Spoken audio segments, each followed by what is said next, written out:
Good morning बच्चों, आपका स्वागत है हमारे YouTube चैनल विज्ञान ज्ञान में। कक्षा 9 की विज्ञान की इस कक्षा में हम गुरुत्वाकर्षण पाठ पढ़ रहे हैं और पिछली कक्षा में हम लोगों ने गुरुत्वीय त्वरण के बारे में पढ़ा था। आज हम लोग गुरुत्वाधीन गति के बारे में पढ़ेंगे। गुरुत्वाधीन गति यानी कि जब कोई वस्तु ऊर्ध्वाधर ऊपर की ओर फेंकी जाती है या किसी मीनार की उच्चतम बिंदु से या कुछ ऊंचाई से ऊर्ध्वाधरता नीचे की ओर के लिए छोड़ी जाती है, तो इस प्रकार की गति को गुरुत्वाधीन गति कहते हैं, क्योंकि यह गति गुरुत्वाकर्षण के बल के अधीन ही कार्य करती है। यदि कोई वस्तु को आप किसी मीनार के शिखर से नीचे की ओर छोड़ते हैं, तो यहाँ पर ध्यान रहे हम लोग बात करेंगे ऊर्ध्वाधर गति। और ऊर्ध्वाधर गति जो है वो हमारी दो प्रकार की होगी, एक होगी ऊपर की ओर और दूसरी होती है नीचे की ओर।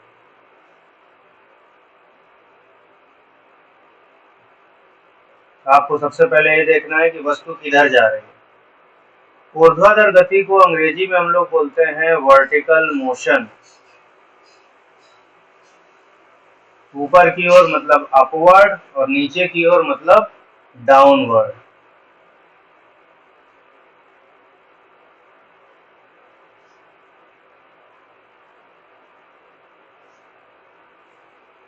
तो आइए अपनी बात को शुरू करते हैं।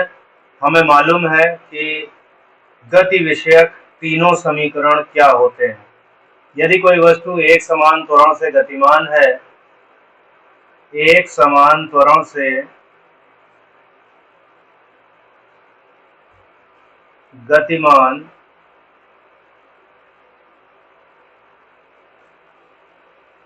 किसी वस्तु के लिए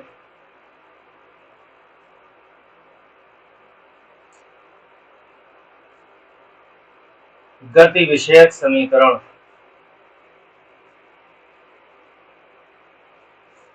क्या होते हैं। ये गति विषयक समीकरण हमने आपको बताए हैं। अगर आपने पुराने वीडियो नहीं देखे हैं तो प्लेलिस्ट पर जाइए, वीडियो के लास्ट में प्लेलिस्ट हम आपको शेयर कर देंगे। वहां पर आपको गति के नियम, उनके डेरिवेशन सभी कुछ मिल जाएंगे। सबके अलग अलग वीडियो बने हैं। तो पहला समीकरण होता है v बराबर u प्लस ए टी। ध्यान रहे यहाँ पर त्वरण का एक समान होना बहुत जरूरी है। अगर त्वरण एक समान नहीं होगा तो फिर ये समीकरण काम नहीं करते हैं। s बराबर अगला होता है you t plus 1/2 A T square. और तीसरा क्या होता है सोचिए जरा, v स्क्वायर बराबर यू स्क्वायर प्लस 2as। मेरे साथ बोलिए, पहला है v बराबर u प्लस ए टी, दूसरा है s बराबर you t plus 1/2 A T square, तीसरा है v स्क्वायर बराबर u स्क्वायर प्लस 2as।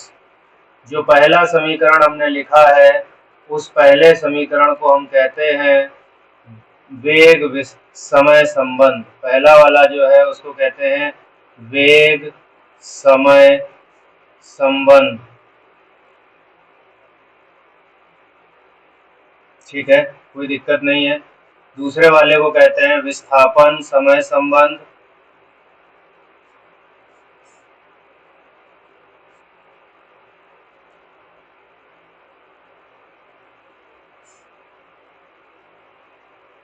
और तीसरा वाला जो है वो है वेग विस्थापन संबंध।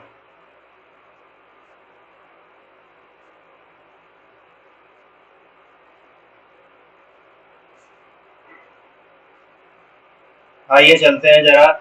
अब जब कभी भी गति गुरुत्वाधीन होगी तो गुरुत्वाधीन गति के लिए जो सबसे जरूरी बात है वो ए जो है गुरुत्वीय त्वरण। जब वस्तु ऊपर की तरफ जाएगी तो उस पर क्या कार्य करेगा, उस पर कार्य करेगा गुरुत्वीय मंदन, जिसको कि हम लोग -g लिखेंगे। और जब नीचे की ओर आएगी तो क्या कार्य करेगा उसके ऊपर, उस पर कार्य करेगा गुरुत्वीय त्वरण, गुरुत्वीय त्वरण।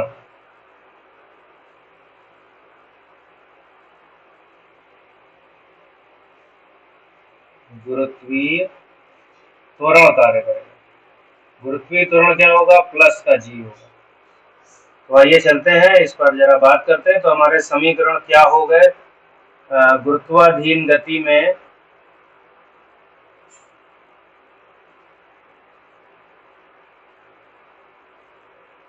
के लिए समीकरण हमारे क्या आ जाएंगे। जो पहला समीकरण हो जाएगा v बराबर u प्लस जी, यहाँ पे h बराबर you t plus 1/2 GT square, और तीसरा हो जाएगा v स्क्वायर बराबर u स्क्वायर प्लस 2gh। ये समीकरण तब है जब वस्तु ऊर्ध्वाधरता नीचे की ओर आ रही है, ऊर्ध्वाधरता नीचे की ओर गतिमान, ऊर्ध्वाधरता नीचे की ओर गतिमान वस्तु के लिए। अब एक बात और याद रखिएगा, जब हम किसी बिंदु से किसी वस्तु को छोड़ते हैं तो उसका प्रारंभिक वेग हमेशा 0 होता है। यदि किसी बिंदु से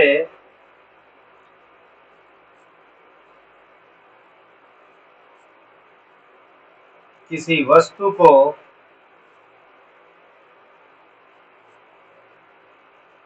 स्वतंत्र रूप से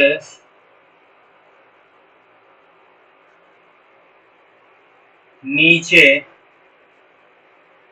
गिरने के लिए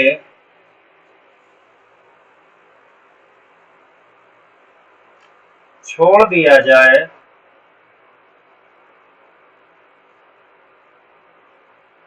तो इसे मुक्त पतन कहते हैं,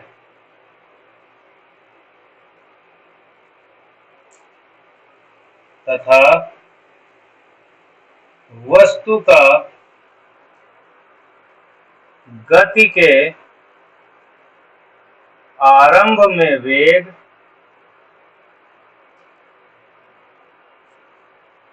जिसको कि हम लोग प्रारंभिक वेग बोलते हैं,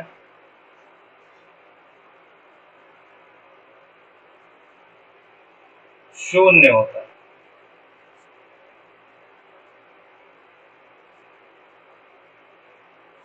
तो इस बात को क्या मतलब हुआ, इसको जरा ध्यान से सुनिएगा। अगर कभी भी कोई वस्तु ऊपर से नीचे गिरने के लिए छोड़ी जाती है,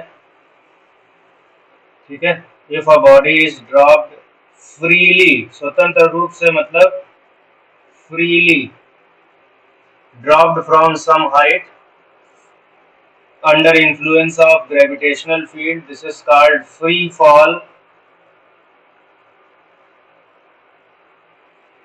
and in this case initial velocity is taken 0, initial velocity of object is taken 0। इसका मतलब u का मान 0 हो जाएगा। तो फ्री फॉल के केस में क्या बनेंगे, फ्री फॉल के केस में क्या बनेंगे, ये v बराबर हो जाएगा केवल gt, h बराबर हो जाएगा 1/2 GT स्क्वायर, और v स्क्वायर बराबर हो जाएगा 2gh। तो इस तरीके से अगर हमारे पास, अब देखिए हमारे पास अगर हाइट है तो टाइम निकाल सकते हैं, टाइम है तो वेलोसिटी निकाल सकते हैं, और वेलोसिटी है तो हाइट भी निकाल सकते हैं। तो इस तरीके से 3 रिलेशन आ गए। जिसकी चीज़ की ज़रूरत हो आप उसके लिए क्वेश्चन सॉल्व कर सकते हैं। जैसे आपसे एक प्रश्न मैंने पूछा कि 80 मीटर की ऊंचाई से 80 मीटर की ऊंचाई से एक वस्तु मुक्त रूप से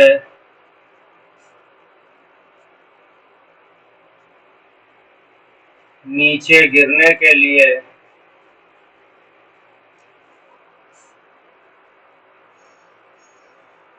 छोड़ दी जाती है।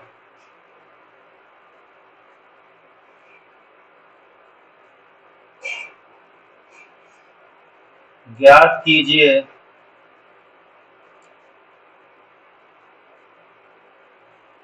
कि वस्तु कितने समय में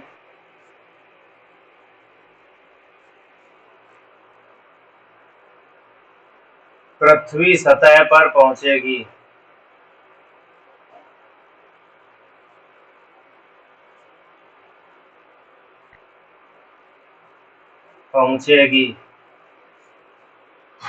तो क्या करेंगे, अब देखिए सवाल को अगर आप ध्यान से पढ़िए तो इस क्वेश्चन में कह रहा है कि object is allowed to fall freely from a height of 80 metre,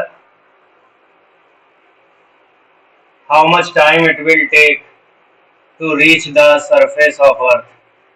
सो कितना समय निकालना है आपको, टी का मान ज्ञात करना है और ये क्या दिया हुआ है, ये ऊंचाई दी है, एच का मान 80 मीटर है और साथ में फ्रीली गिर रही है यानी कि फ्री फॉल है। तो फ्री फॉल के लिए हम लोगों ने जो कुछ फॉर्मूले लिखे थे वो आपके दिमाग में आने चाहिए। v बराबर क्या हो जाएगा, v बराबर हो जाएगा जी टी, एस बराबर क्या हो जाएगा 1/2 जी टी स्क्वायर, एस लिख लीजिए या एच लिख लीजिए एक ही बात है, और v square is equal to 2GH। ये तीन फॉर्मूले थे। हमको टाइम फाइंड करना है और हाइट गिवन है। तो हाइट का टाइम के साथ कौन सा रिलेशन है बताइए, हाइट का टाइम के साथ कौन सा रिलेशन है इनमें। हाइट का टाइम के साथ जो रिलेशन है वो ये बीच वाला रिलेशन है। तो h बराबर 1/2 जी टी स्क्वायर, बस ये वाला फॉर्मूला हम लोग लगा दें और हमारा आंसर आ जाएगा। आइए जरा देखते हैं कैसे। यहाँ पे लिखना पड़ेगा आपको फ्री फॉल के लिए, है ना, मुक्त रूप से गिरने के लिए, फॉर फ्री फॉल या मुक्त पतन के लिए, मुक्त पतन के लिए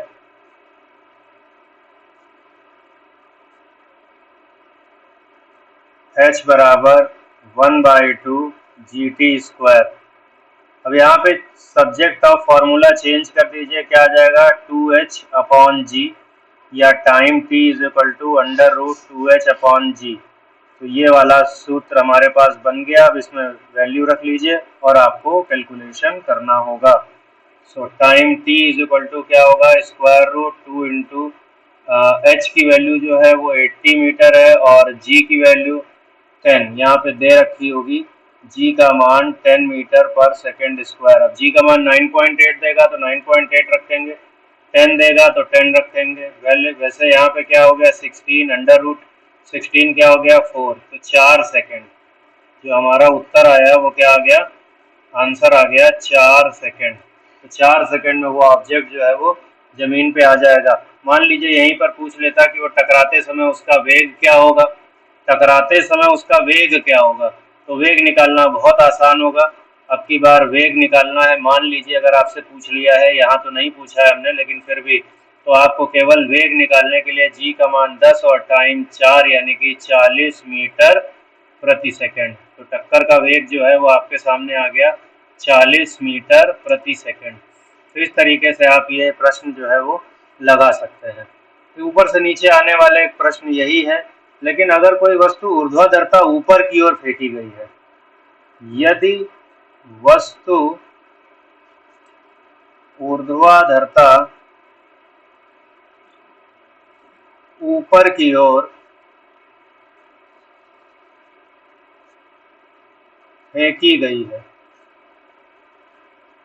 आपने देखा होगा क्रिकेट के खिलाड़ी कई बार ऐसा करते हैं, मैच शुरू होने से पहले एक खिलाड़ी गेंद को काफ़ी ऊंचाई तक फेंकता है, पृथ्वी की सतह से वो लेता है और इस गेंद को ऊपर की तरफ फेंकता है। क्या होता है इस गेंद का, ये ऊपर जाती जाती है और एक समय बाद क्या होगा, ये गेंद वहाँ पर जाकर के रुक जाती है। और रुकने के बाद फिर ये गेंद क्या होती है, एक बार तो ये ऊपर गई और ऊपर जा करके फिर ये क्या होती है, उसी बिंदु पर वापस लौट करके आ जाती है। आ रही है बात समझ में? तो यह काम जो है ये गुरुत्वाधीन गति का ही है और सही मायने में इसको दो भागों में आप बांट सकते हैं। पहला भाग है जब गेंद नीचे से ऊपर जा रही थी और दूसरा भाग है जब गेंद ऊपर से नीचे आ रही है। तो ये यहाँ पर जब नीचे से ऊपर जा रही थी तो एक स्थिति ऐसी आएगी जहाँ पर उसका अंतिम वेग 0 हो जाएगा और विराम में हो जाएगी, और यहाँ पर इसका वेग जो है वो मान लीजिए u वेग से हमने ऊपर की ओर इसको क्या किया था, फेंका था। जो इसने ऊंचाई कवर करी है, ये जो हाइट इसने कवर करी है, इस हाइट को हमने मान लिया है कि h है। अब देखिए इसको कैसे हल करेंगे। कुल मिलाकर के यहाँ पर दो भागों में है, एक बार गेंद नीचे से ऊपर जा रही है, एक बार गेंद नीचे से ऊपर की तरफ गति कर रही है। गेंद नीचे से ऊपर की ओर गतिमान है, नीचे से ऊपर की ओर गेंद हमारी जो है वो गतिमान है,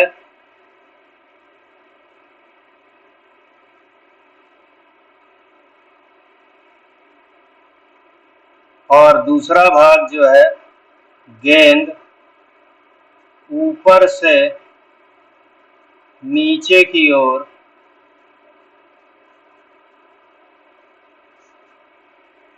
आ रही है। तो इस प्रकार से दो भागों में यह गति जो है वो होने वाली है। अगर आप इसको ग्राफ के पदों में लिखना चाहें, इसका ग्राफ भी लोग काफ़ी पूछ लेते हैं, तो वेग का समय के साथ मान लीजिए ग्राफ है, तो समय के साथ वेग पहले घटता जाएगा, शून्य हो जाएगा, और उसके बाद समय के साथ ये ग्राफ क्या होगा, बढ़ता चला जाएगा। यानी कि ये पहली वाली गति हो गई और ये दूसरी गति हो गई। पहली वाली गति जो है उसमें एक समान मंदन हो रहा है क्योंकि गेंद नीचे से ऊपर की ओर जा रही है, तो यहाँ पर एक समान मंदन काम कर रहा है, और जब ऊपर से नीचे आ रही है तो वहाँ पर एक समान त्वरण कार्यरत है। समझ में आ रही है बात? एक समान त्वरण कार्यरत है और यहाँ पर एक समान मंदन कार्यरत है। इसमें -g लगेगा और इसमें +g लगेगा। मीटर प्रति सेकेंड स्क्वायर, ये भी मीटर प्रति सेकेंड स्क्वायर। समझ में आ रही है बात? तो यहाँ पर त्वरण ऋणात्मक है।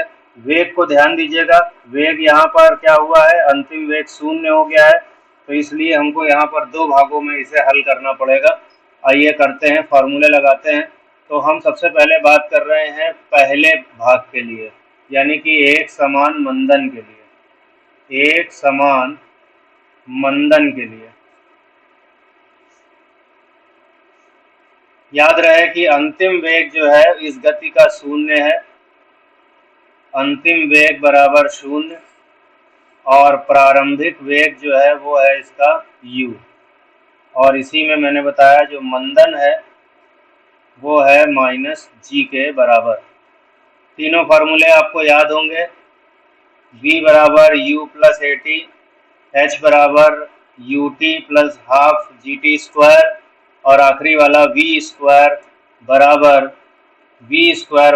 u² + 2gh। लेकिन यहाँ पर g की जगह हमको क्या लगाना है, -g, इसलिए सूत्र क्या बनेंगे, v बराबर u - gt, और क्या बनेगा, h बराबर ut - 1/2 gt², इसके अलावा v² बराबर u² - 2gh। तो इस तरीके से ये तीन समीकरण हमारे बन जाएंगे। क्योंकि अंतिम वेग 0 है, हम लोग ये तीसरा समीकरण ले लें जिसमें वेग को ऊंचाई से जोड़ा गया है। तो तीसरे समीकरण के आधार पर ये हमारा A हो गया, ये समीकरण B हो गया, ये समीकरण C हो गया। तो यहाँ पर हम लिख रहे हैं समीकरण C के अनुसार लगा लीजिए c क्या है, बोलिए। v स्क्वायर बराबर u स्क्वायर माइनस 2gh। यहाँ पे अंतिम वेग का मान शून्य है तो शून्य रख दिया, शून्य का स्क्वायर बराबर u square minus 2gh। Solve करा तो u square is equal to 2gh। ये वेलोसिटी हमको नोन है तो h बराबर क्या हो गया, u स्क्वायर अपॉन 2g। तो यह वह ऊंचाई हो गई जहां तक गेंद उठेगी। इसको हम लोग महत्तम ऊंचाई भी कहते हैं, यानी कि यह भाई ऊंचाई तो हर समय बढ़ रही है उसकी, ये महत्तम ऊंचाई है। इसी ऊंचाई तक गेंद जो है वो जाएगी और उसके बाद वहां से वो वापस आएगी। तो यहाँ से h आप निकाल सकते हैं, u आपको पता होना चाहिए। यात्रा का समय भी जो है वो t होता है, याद रहे यात्रा का समय t है। अगर आपको यात्रा का समय निकालना पड़े तो वो भी आप बहुत आसानी से हल कर सकते हैं, t का मान यहाँ पे निकाल सकते हैं।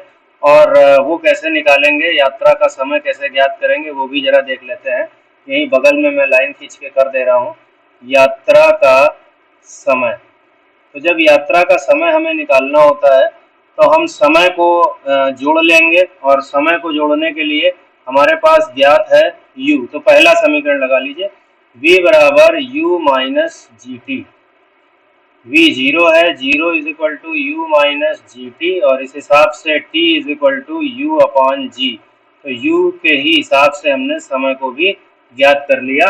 अगर हमको प्रारंभिक वेग पता हो, जैसे मान लीजिए कि 10 मीटर प्रति सेकंड स्क्वायर दे दिया, 10 मीटर प्रति सेकंड दे दिया गया प्रारंभिक वेग, तो हम यहाँ पर मान रख करके h निकाल सकते हैं, यहाँ पर मान रख के t निकाल सकते हैं। इनके मात्रक याद रखिएगा, h का मात्रक हमेशा मीटर आएगा और t का मात्रक जो है ये टाइम ऑफ फ्लाइट इसको बोलते हैं, इंग्लिश में इसको बोलते हैं टाइम ऑफ फ्लाइट।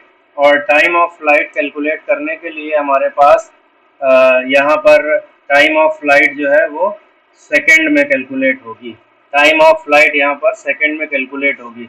एक बात आपको और याद रखनी है, पहले नीचे से ऊपर जाने में लगा समय और ऊपर से नीचे आने में लगा समय सदैव बराबर होता है। नीचे से ऊपर जाने में जितना समय लगेगा वस्तु को, उतने ही समय में वस्तु ऊपर से नीचे भी आएगी। इस बात का आपको खास ख्याल रखना है। तो आइए देखते हैं जरा, ऊपर से नीचे आते समय क्या होगा। ऊपर से नीचे आते समय, ठीक है। तो जब हम ऊपर से नीचे आते समय की बात करेंगे तब क्या होगा, जरा देखिए।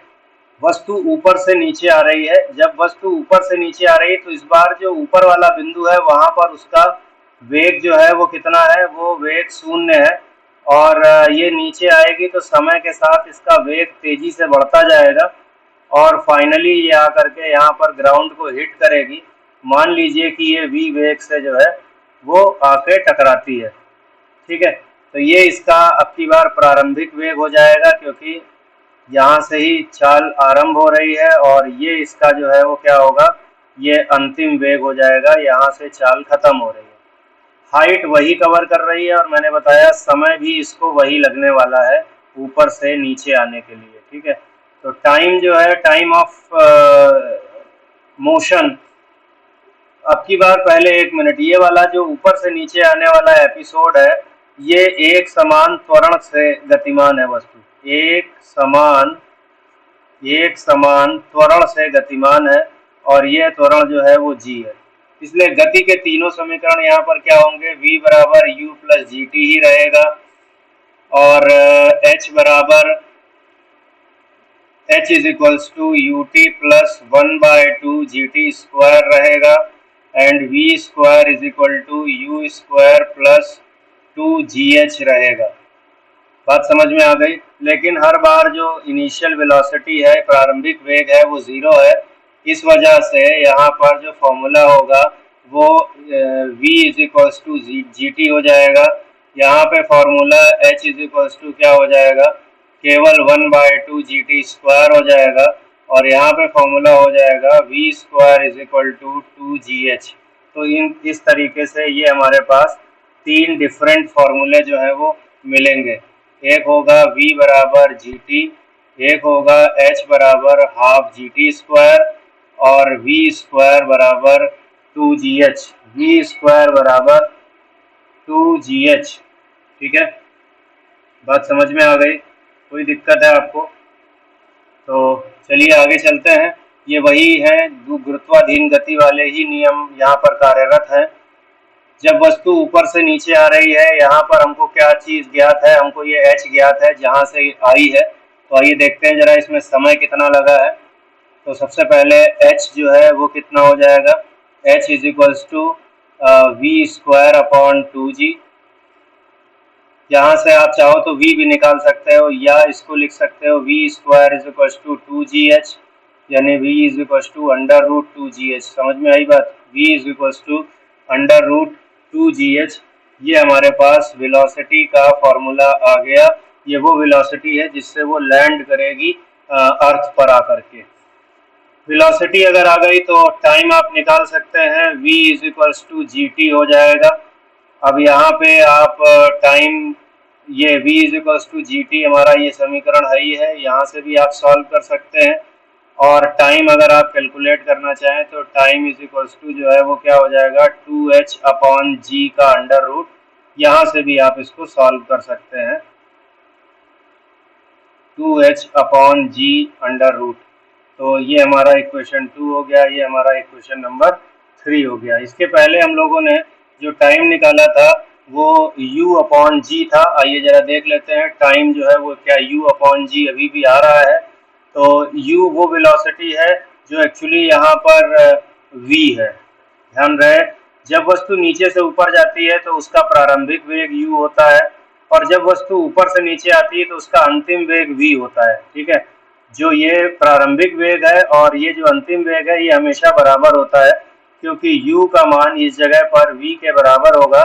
इसलिए जो समय आएगा t वो फिर से वही u/g ही आ जाएगा। तो याद रहे कि उड़ान का कुल समय, टाइम ऑफ फ्लाइट, उड़ान का कुल समय अगर आपको निकालना हो तो नीचे से ऊपर जाने का समय, नीचे से ऊपर यात्रा का समय, प्लस ऊपर से नीचे यात्रा का समय, प्लस ऊपर से नीचे यात्रा का समय, यानी कि t + t दोनों, या चाहो तो t1 t2 लिख लो, कोई प्रॉब्लम नहीं है। दोनों की तरफ क्या है? u/g पहला भी है, u/g दूसरा भी है, मिला के क्या लिखेंगे? 2u/g। तो ध्यान रखिएगा, अगर यात्रा का समय कोई पूछता है, उड़ान का समय पूछता है, टाइम ऑफ फ्लाइट पूछता है, तो आपको 2t का आंसर देना है, यानी टाइम ऑफ फ्लाइट। तो टाइम ऑफ फ्लाइट यहाँ पे आप कैलकुलेट करेंगे इस तरीके से। तो बच्चों ये हमने आज बात करी है हमारे गुरुत्वाधीन गति की, और जिसमें सबसे महत्वपूर्ण उदाहरण हमने आपको दिया है। आंकिक प्रश्नों को थोड़ा हल कीजिएगा, और अगर कोई दिक्कत हो, कोई प्रॉब्लम आपको पूछनी हो तो हमको कमेंट करके पूछिएगा। हमारे चैनल को सब्सक्राइब कीजिए और इस वीडियो को ज़्यादा से ज़्यादा लोगों में शेयर कीजिए। आपका दिन शुभ हो। धन्यवाद।